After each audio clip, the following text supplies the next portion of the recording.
I can see is a flash of orange. Then I am hit in the chest. It knocks my breath away. I slide backwards, fall bum first in a pile of orange mush. What the heck? I touch my head. My red hat is still there. During the carnival, official public notices are plastered on the walls around Ivrea, ordering people, especially tourists, to wear a red hat, or else they can be considered a fair target for gentle and moderate orange throwing. The red hat people are ordered to wear is not just any hat. The Barretto Frigio, a sock-shaped hat sold on every street corner, is the symbol of the carnival itself. It is a symbol of freedom, worn in Roman times by freed slaves. During the Middle Ages, it was on the heads of peasants rioting against feudal lords. Back on my feet, I make sure my hat is on and visible. I want to gel another look, but soon I am hit again on my forehead. My head jerks back. I wipe my face. Oh my goodness.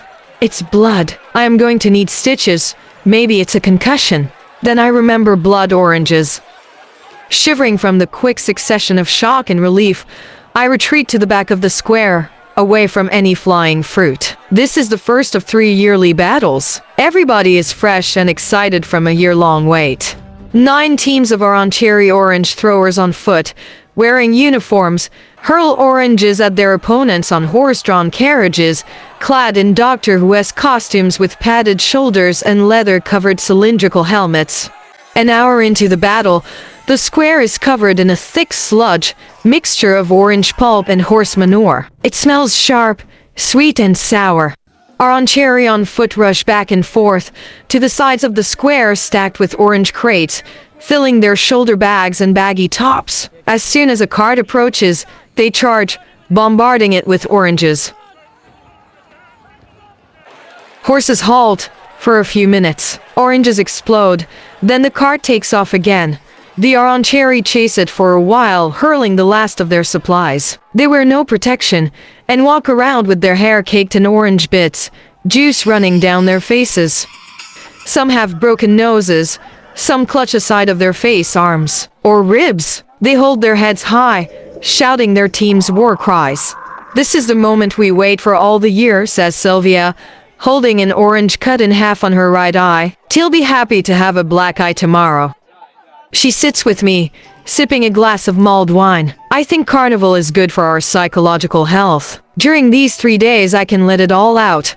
All the frustrations I have built up during the year. Afterwards, feel refreshed. Of course, accidents happen, she adds, pushing the range on her swollen eye, but you should try. It's good for you. I am curious to know what it feels, I admit. I keep thinking I am wearing a hat, and the public are not supposed to join in the battle. Even so, that doesn't seem to stop hat wearers from throwing the occasional orange. To prevent further trouble, volunteers advise the public to stay behind protective nets. Forget the nets, says Massey, an arrancer of the Mort team, with a gigantic skull on the back of his orange-stained uniform. If you vent to live the carnival, you have to be in the middle of the battle. Aren't you afraid of getting hurt? Massey laughs. If you compare the risk to the rush you get, a black V is a small price to pay. Love fills his top with oranges. A cart is approaching. Come on, throw our red hat away and come with me. I am tempted, but I decline.